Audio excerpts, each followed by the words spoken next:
Hello students, चलिए start करते हैं। एक्सरसाइज 12.2 लीनियर प्रोग्रामिंग का क्वेश्चन नंबर 6 देखते हैं क्या है। A cottage industry manufacture pedestal lamp and wooden shades. यहाँ पे क्या कहा है, पेडेस्ट्रल लैंप और वुडन शेड बनाती है कोई company. Each requiring the use of the grinding cutting machine and a sprayer. It takes 2 hours on grinding cutting machine and 3 hours of sprayer to manufacture a pedestal lamp. Pedestal lamp बनाने के लिए क्या कहा है उसने, 2 our तो grinding cutting machine use होती है और 3 आवर स्प्रेयर मशीन यूज होती है उसको पेंट वगैरह करने के लिए। आगे क्या कहा है, it takes 1 hour of the grinding cutting machine and 2 hour of sprayer machine to manufacture a shade.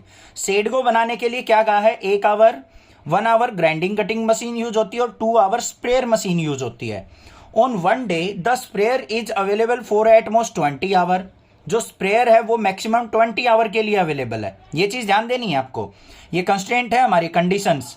Grinding cutting machine for the at most 12 hour और grinding cutting machine maximum 12 hour use हो सकती है। The profit from the sale of lamp is ₹5 and shade is ₹3।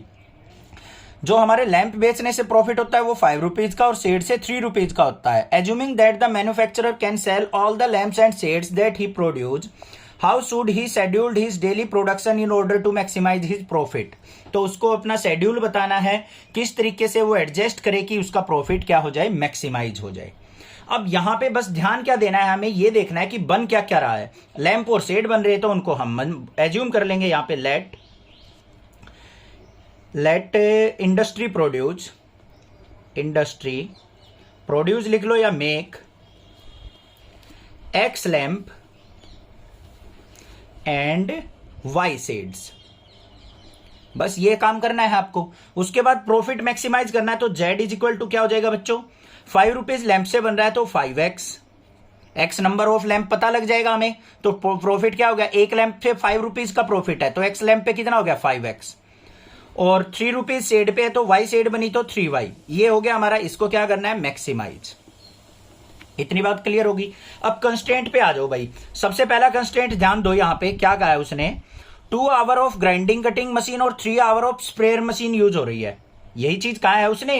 ध्यान से देखो machine कितने our use हो रही है, ये देखो 2 आवर यहां पे यूज हुई है और 1 आवर यहां पे यूज हुई है। तो हमारी इक्वेशन क्या बन जाएगी, 2x प्लस में y और कितने आवर यूज होगी, ये less than equal to grinding cutting machine 12 hour तो less than equal to 12 hour हो गया। दूसरी क्या है, 3 आवर स्प्रेयर इसमें यूज हुई है और 2 आवर स्प्रेयर इसमें यूज हुई है और स्प्रेयर कितने यूज होनी है, 20 आवर। ये चीज ध्यान रखनी। तो यहां पे क्या हो गया, 3x plus 2y less than equal to 20। देखो इसने जानबूझ के आगे पीछे लिख रखा है। यहां पे कंडीशन देते टाइम तो ग्राइंडिंग कटिंग मशीन आगे दे रखा है, स्प्रेयर बाद में दे रखा है टाइमिंग इसका, और यहां पे उल्टा दे दिया, पहले स्प्रेयर का टाइम दे दिया फिर ग्राइंडिंग का दे दिया। ये चीज ध्यान से लिखनी है, कंडीशन आपको हो गई। दूसरी x y greater than equal to 0 लेनी है। अब इसको सोल्व आउट कर लो। यहां पे क्या आ गया हमारे पास, इसका 2x प्लस वाई इक्वलिटी में ले लेंगे ग्राफ बनाने के लिए, और 3x plus 2y equal to 20। Point निकालने हैं तो भाई क्या लेंगे हम यहाँ पे x और y। x को 0 ले लो, y की वैल्यू 12, y को 0 लेंगे, x की वैल्यू 6 आ गई। इस पे आ जाओ, x और y, x को 0 लिया, ये 0 हो गया, y की वैल्यू 10 आ गई। y को 0 लेंगे तो भाई ये क्या आ गया, ये तो फ्रैक्शनल वैल्यू आ गई। y को 0 लिया तो x की वैल्यू 20/3 आ गई। कोई बात नहीं, आने दो भाई, ठीक है। इतनी बात क्लियर हो गई। अब हमें इनका पॉइंट ऑफ इंटरसेक्शन चाहिए तो देख लो भाई, ये 2x इसको 2 से मल्टीप्लाई कर लो, 2 2 जा 4x प्लस में 2y इज इक्वल टू 24। इस ये क्या है हमारे पास, 3x प्लस में 2y is equal to 20। y का कोफिशिएंट इक्वल हो गया, 2 से मल्टीप्लाई करने के बाद सब्ट्रैक्ट किया, ये कट गया। यहाँ पे x इज इक्वल टू क्या आ गया, 4। x की वैल्यू 4 पुट करेंगे तो y की वैल्यू भी क्या आ जाएगी, यहाँ पे 4 ही आ गई। ये आ गई x की वैल्यू 4 और y की वैल्यू 4। Point of intersection. अब बात आ गई हमारे ग्राफ की, तो ग्राफ पे चलते हैं भाई, घबराना किस बात का। ये y एक्सिस हो गई, ये हमारी क्या हो गई, x एक्सिस।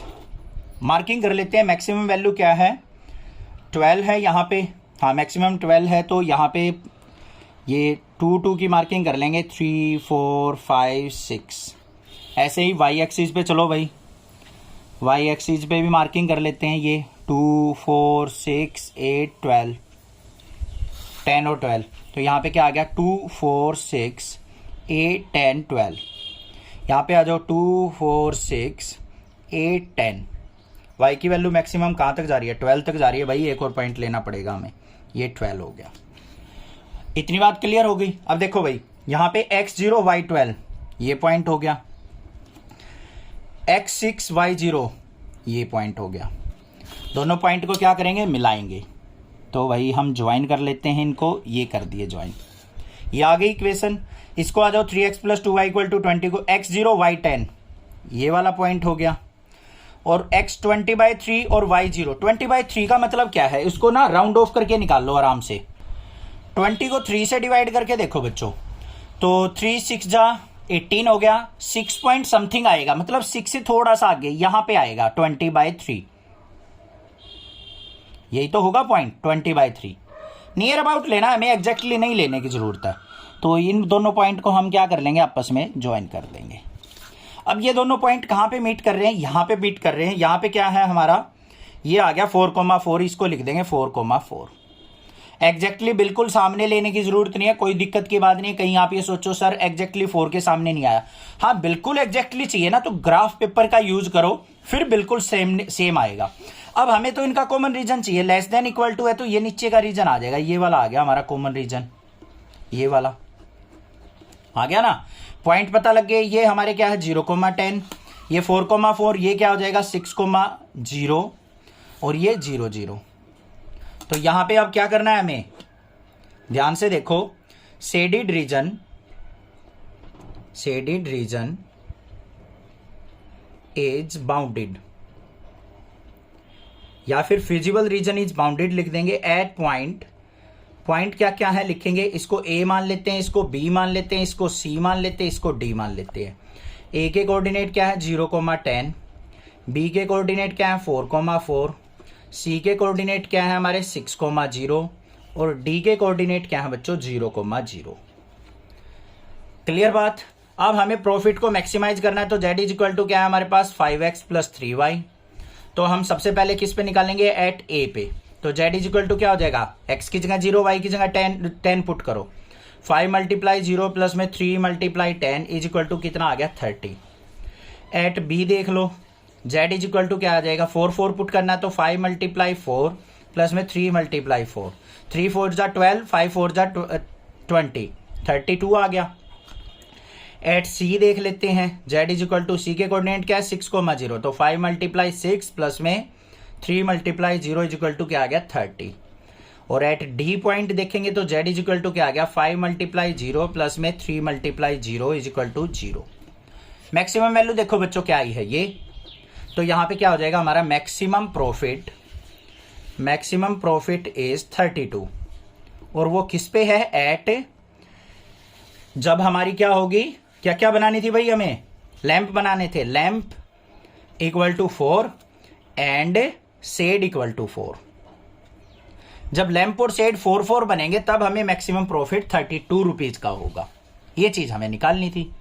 समझ में आ गई बात, क्लियर है, कोई दिक्कत नहीं होनी चाहिए। कोई भी प्रॉब्लम किसी प्रकार की लगती है तो आप मुझसे पूछ सकते हैं, अदरवाइज चैनल को सब्सक्राइब कीजिए, लाइक कीजिए और शेयर कीजिए। Thank you students for watching next classes video.